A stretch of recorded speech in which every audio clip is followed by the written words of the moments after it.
ये तीनों बातें पैरेलल चल रही हैं। मुआहदे की बात जो है वो भी बिहाइंड क्लोज डोर हमेशा इसी तरह चलती आ रही है। कोई मैक्सिमलिस्ट डिमांड्स लेके आ जाता है, कोई झुकाव की तरफ आता है, कोई नहीं आता है। तो जेडी वेंस का जो ऑफिस है, जो वाइस प्रेसिडेंट है, वो मुसलसल राब्ते में है पाकिस्तान से भी और बाकी मीडिएटर्स से भी, कतर से भी, ओमान से भी। और वो मीडिएशन की बात जो है वो कर रहे हैं, और वो किसी निगोशिएटेड सोल्यूशन की बात कर रहे हैं। जहाँ तक ट्रम्प है, वो अपने जो है वो अपनी बहादुरी अपने सोशल मीडिया पे दिखाते रहते हैं, और ये कि मैं झुकूंगा नहीं, मैं ये नहीं करूंगा। और साथ में उनको जो फीडबैक दी जा रही है वो बहुत ज़्यादा ऐसी है कि ईरान पे हमला करके कोई नतीजा हासिल किया जा सकता है। तो ये एक बहुत तशवीशनाक बात है। एक बात तो ये है कि ये चीज़ें पैरेलल चल रही हैं। हम मीडिएशन जो है वो हर सूरत करवाना चाहते हैं। मैं बार बार ये कहती हूँ कि ये जो रिसेंट हमारा जो मक्का पीस जो डिफेंस का एग्रीमेंट हुआ है, ये जी। रीजनल सिक्योरिटी और स्टेबिलिटी के लिए है, और इसको किसी हतमी जो है वो उसके तक पहुंचाने के लिए, जो लॉजिकल इसका जो आउटकम है वो हासिल करने के लिए ईरान का मसला हल होना ज़रूरी है। तो पाकिस्तान मुसलसल इन मीडिएशंस में शामिल है, लेकिन ईरान जो है वो मैक्सिमलिस्ट डिमांड जो है वो सामने रख रहा है। पहले 14 पॉइंट्स थे, अब 6 पॉइंट्स जो हैं वो उससे भी ज़्यादा सख्त जो हैं वो सामने रखे गए हैं। तो मेरी अंडरस्टैंडिंग ये है कि मोहसिन नकवी जो गए हैं वो ऑफ कोर्स वहाँ पे जो टॉप टियर है उससे बात भी करने गए होंगे, लेकिन साथ में वो इनविटेशन देने गए हैं फॉरेन मिनिस्टर अराची को, और जो स्पीकर का पार्लियामेंट हैं कालीबाफ, बाकी कालिबा। खास तौर पे कालीबाफ को, कि वो 14 अगस्त की तकरीबात में शिरकत करें, और फिर 16 अगस्त को जो एमओयू है वो एक्सपायर हो रहा है, तो 16 अगस्त तक यहाँ रहें। तो ये अच्छा। सारी चीज़ें, और फिर जो बयान है हमारे डिफेंस मिनिस्टर का, ये सारी चीजें पैरेलल एक ही वक्त में चल रही हैं। इनमें से ठीक कोई है। भी सच अच्छा या झूठ डॉक्टर नहीं है, साहब, जिस सब तरह से सच हम है। देख भी रहे हैं कि पहले डोनाल्ड ट्रंप का अपर हैंड था, लेकिन अब ईरान का है। ईरान जो है वो ज़ाहिरी तौर पर तो हमें वही फाते नज़र आ रहा है, लेकिन अगर ईरान को हम देखें तो ईरान की शराइत सख्त से सख्त होती जा रही हैं। वो अब अपने शराइत मनवाने की पोजीशन में भी नज़र आता है, और इसीलिए शायद वो अपनी शराइत पर डटा हुआ भी है इस वक्त। जिस तरह हम देख रहे हैं मोहसिन नकवी साहब वहाँ पर मौजूद हैं, और बेसिकली तो वो इन्विटेशन भी देने गए हैं और राम करने भी गए हैं, उनको एग्री करने भी गए हैं कि अब इस मुआहदे के एमओयू के ख़त्म होने से पहले पहले नया मुआहदा जो है वो साइन किया जा सके। तो आपको लगता है कि ईरान की जानिब से, जो कि फाते खुद को तसव्वुर भी कर रहा है और नज़र भी आ रहा है ग्राउंड पर, वो अपने अंदर कुछ लचक पैदा करेगा और मुआहदे के करीब पहुंचेगा, क्योंकि उनको किसी तौर पर भी भरोसा नहीं है अमेरिका के ऊपर, डोनाल्ड ट्रंप के ऊपर, और ना ही नेतन्याहू के ऊपर, कि वो मुआहदा होने के बाद भी सुकून कायम रहने देंगे, क्योंकि उनका ट्रैक रिकॉर्ड भी ऐसा है। तो आपको लगता है कि इस बार हम कामयाब हो पाएंगे, मोहसिन नकवी साहब कामयाब हो पाएंगे, और कुछ शराइत में नरमी हो पाएगी ईरान की तरफ से? पहली बात तो ये है कि इसमें पाकिस्तान की कामयाबी और नाकामी को हम ओवर एम्पलीफाई कर रहे हैं। देखिए, हमें किसी को जाके मनाने की या किसी की मिन्नतें करने की कोई ज़रूरत नहीं है। एक मुल्क के ऊपर जंग मुसल्लत है, अगर वो नहीं मानते हैं तो नतीजा उनके सामने होगा। तो हम सिर्फ इस रीजन के पीस के लिए जो भी मालूमात या इंफॉर्मेशन बाकी रीजनल सोर्सेज से मिलती है, चूंकि बहुत ज़्यादा सिक्योरिटी का इशू है, तो वहाँ पे भी आप देखिए मुश्तबा खामनाई मंजर आम पे ही नहीं है। उन्होंने दोबारा से वो खत और चिट्ठी लिखने वाला सिस्टम शुरू किया हुआ है। वो किसी किस्म की फ़ोन लाइन भी यूज़ नहीं कर रहे हैं। तो वहाँ जाकर ही उनसे बात की जा सकती है, और जाकर उनको मनवाने या राम करना, मेरा नहीं ख्याल, मुझे इसकी टोन नहीं समझ में आती कि क्यों हम ऐसा करेंगे और हम ऐसा क्यों कर रहे होंगे, हमारा इसमें बेनिफिट क्या है। हम तो चाह रहे हैं कि ईरान बच जाए, और अगर ईरान चाह रहा है कि मैं नहीं बचूं, तो इसमें मोहसिन नकवी जो है उनको हमें क्या पड़ी हुई है।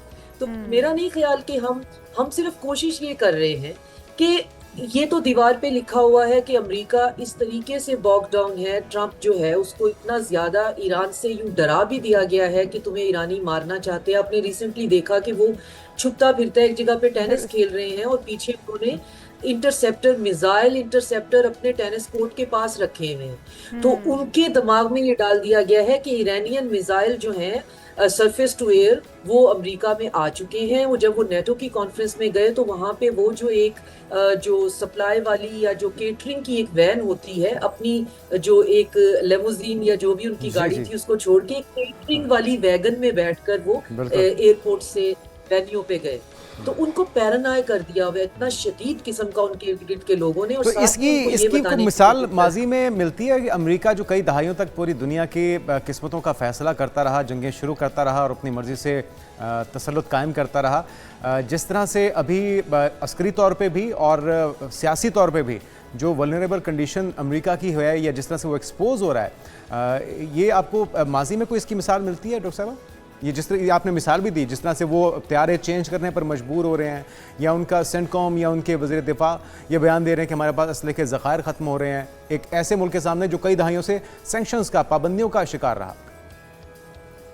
अब इससे पहले हमें मिसाल मिलती है वियतनाम वॉर की, लेकिन उसकी भी जस्टिफिकेशन ये है कि उसमें भी डिसीजंस का प्रॉब्लम था और अमेरिका जो है उसकी ताकत का भी अभी वो लेवल नहीं था, तो जस्टिफाई किया जा सकता है जी हमारे से गलत मूव था। लेकिन इस वक्त जो है खास तौर पे जब हमने पहली गल्फ वॉर देखी है और जो अमेरिका की उसके बाद धाक बिठी, जिस तरीके से अमेरिका आया और जो उसने अपनी एरियल पावर दिखाई, रीजन जो है उसकी तो नींद हराम हो गई। उसके बाद तो किसी ने रीजन के अंदर गल्फ में और इधर सर उठाने की कोशिश भी नहीं करी, जो हमने तब देख लिया फर्स्ट गल्फ वॉर के अंदर।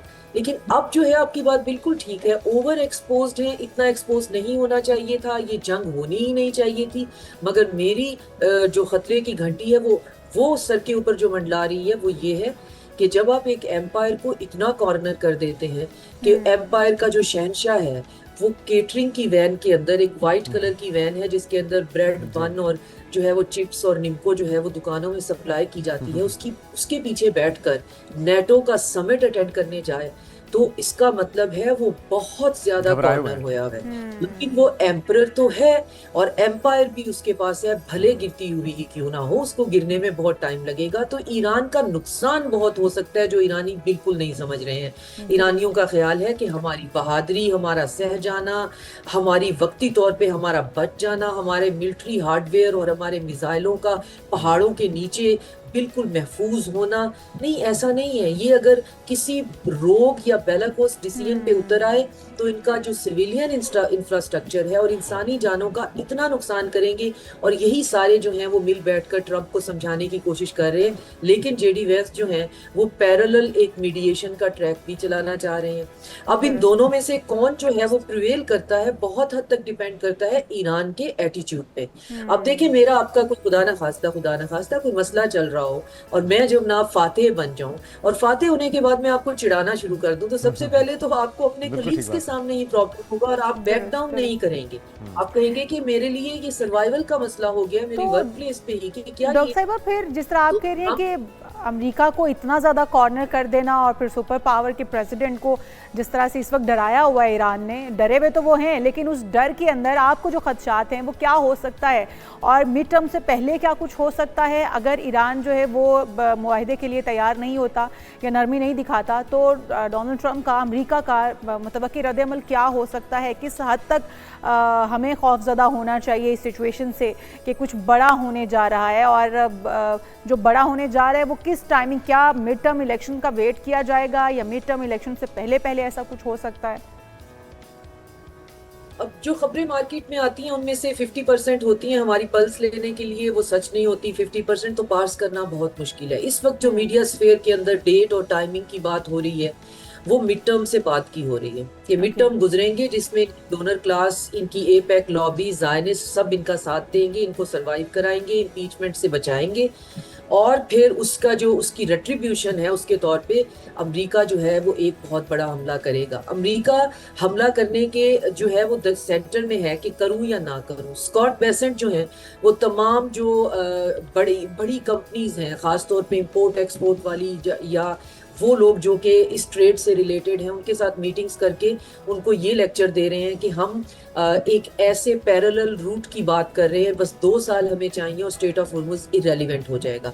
ये बातें पहले बंद दरवाजों के पीछे थी, अब जब कॉन्फ्रेंसेस में होने लग गई हैं तो वो नक्शा भी सामने आ गया है कि अमेरिका कुछ और डिसाइड कर रहा है कि स्टेट ऑफ हुर्मुज को कैसे बाईपास किया जाए, पूरा मैप दे के वो अपना पैनिक कंट्रोल कर रहे हैं, राइट। तो दूसरी साइड पे ईरान को जब ये पता चला है कि स्टेट ऑफ हुर्मुज जो कि मेरा अकलौता लिवरेज पॉइंट है, ये अगर 2 साल में रिडंडेंट हो जाना है, तो फिर मुझे तो इस वक्त ही अपनी डिमांड्स को मैक्सिमलिस्ट कर देना चाहिए। फॉर एग्जांपल स्टेट ऑफ हुर्मुज से वो भी नहीं गुजरेगा जो अमेरिका के साथ किसी भी तरह से शामिल होगा। किसी भी तरह से आप कैसे उसको डिसाइड करते हैं, जिन जिन ने हम पे हमले किए, जब तक आप भरपाई नहीं करेंगे स्टेट ऑफ हुर्मुज से नहीं गुजरेंगे।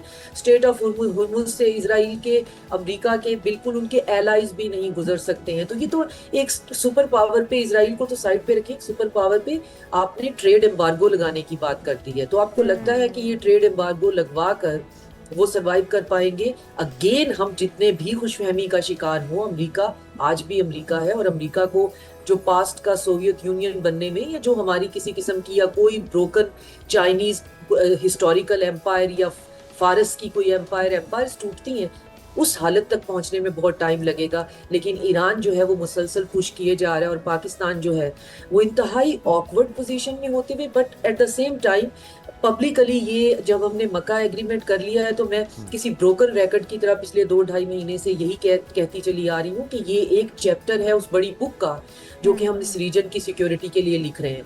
तो अब हमने जब ओपनली उसको मैनिफेस्ट कर दिया है ना कि we are looking forward the an indigenous security structure for the region, for the regional problems, having regional solutions, तो उसमें फिर हमें और ज्यादा इस बात के लिए सक्रियत मिल जाती है कि ये एक चैप्टर है। अगर इस पूरी किताब में एक चैप्टर ये ना भी लिखा गया तो किताब लिखे जाने से नहीं रुकेगी, क्योंकि चाइना ने उसको बैक कर दिया है, रीजन के और कंट्रीज उसमें ऐड हो जाएंगे। It's not an Islamic NATO, ये एक बहुत इंडिजिनस, बहुत ऑर्गेनिक जो है वो इंडिविजिबल सिक्योरिटी का प्लान है, जिसमें इस रीजन के अंदर जो वैक्यूम क्रिएट होगा उसको हमने कैसे करना है। तो अब मोहसिन नकवी और हमारी जो पावर कॉरिडोर है वो कोशिश ये कर रहे हैं कि ईरान जो है, जो कि रशिया की, चाइना की और हमारे लिए एग्जिस्टेंशियली उसका एक पीस में होना जो है वो इम्पोर्टेंट है, अनफ्रेंडली और इजराइली बैक्ड एक गवर्नमेंट हमारे लिए बड़ी नुकसानदेह है वहां पे। तो हम आखिरी हद तक कोशिश कर रहे हैं कि ईरान जो है वो सरवाइव कर जाए। लेकिन अगर ईरानी ही अब इसमें तुल आए हैं कि आप हमें आजमाइए और आजमाइए और आजमाइए, वो अब पंचिंग बैग बनने के लिए तैयार है, तो कौन सा पंच जो है वो नर्वस सिस्टम और ईरान अगर मुआहदे की तरफ नहीं आता तो उसके लिए ये नुकसानदेह भी हो सकता है।